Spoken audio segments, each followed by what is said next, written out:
Terima kasih Anda masih bersama kami di Kompas Siang. Presiden Joko Widodo kembali memberikan stimulus baru bagi investor, yakni izin hak guna usaha di ibu kota negara Nusantara hingga hampir 2 abad.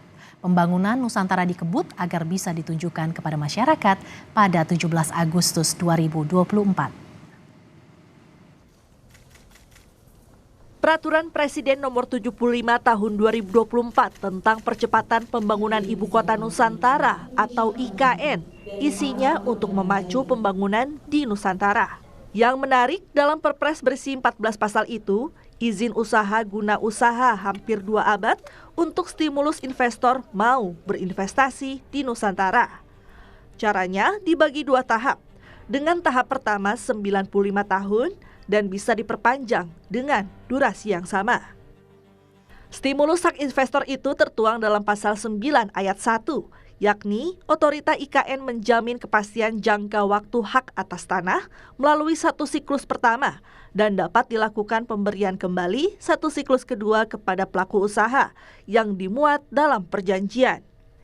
Di ayat 2-nya disebutkan hak guna usaha untuk jangka waktu paling lama 95 tahun di siklus pertama dan dapat diberikan kembali di siklus kedua dengan waktu paling lama 95 tahun. Lalu di ayat 2B disebutkan hak guna bangunan untuk jangka waktu paling lama 80 tahun di siklus pertama dan dapat diberikan kembali dengan waktu paling lama 80 tahun berdasarkan kriteria dan tahapan evaluasi. Menteri Investasi dan Kepala Badan Koordinasi Penanaman Modal Bahlil Lahadalia yakin dengan Perpres dan percepatan pembangunan, investor asing bakal menanamkan modal ke Nusantara.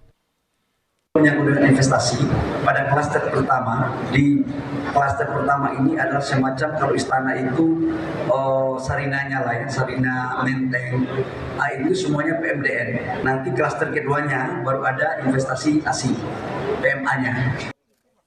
Sementara itu, Menteri Pekerjaan Umum dan Perumahan Rakyat Basuki Hadi Mulyono menargetkan proses pembangunan kantor pemerintahan di Nusantara selesai akhir Juli. Alasan Basuki pembangunan di Nusantara terhambat karena faktor cuaca seperti hujan yang kerap turun.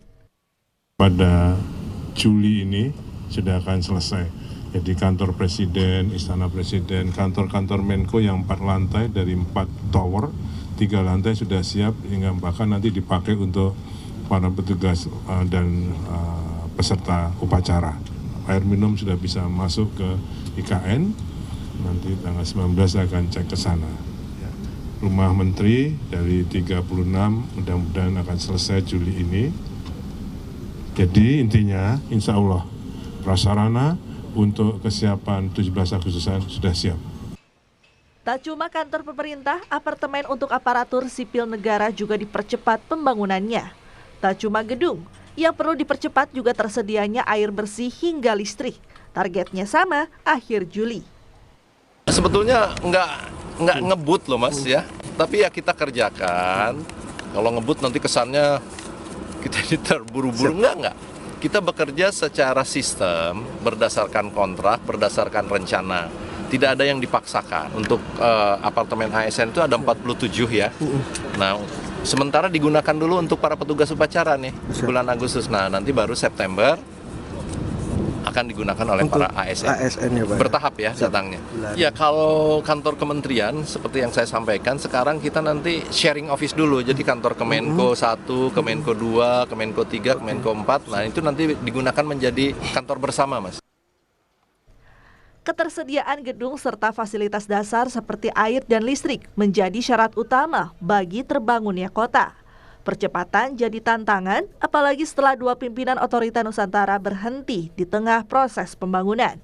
Padahal Presiden Jokowi ingin menunjukkan pada masyarakat pada 17 Agustus 2024 bahwa idenya membangun ibu kota sudah tepat. Rencananya, upacara kemerdekaan 2024 juga digelar di Nusantara.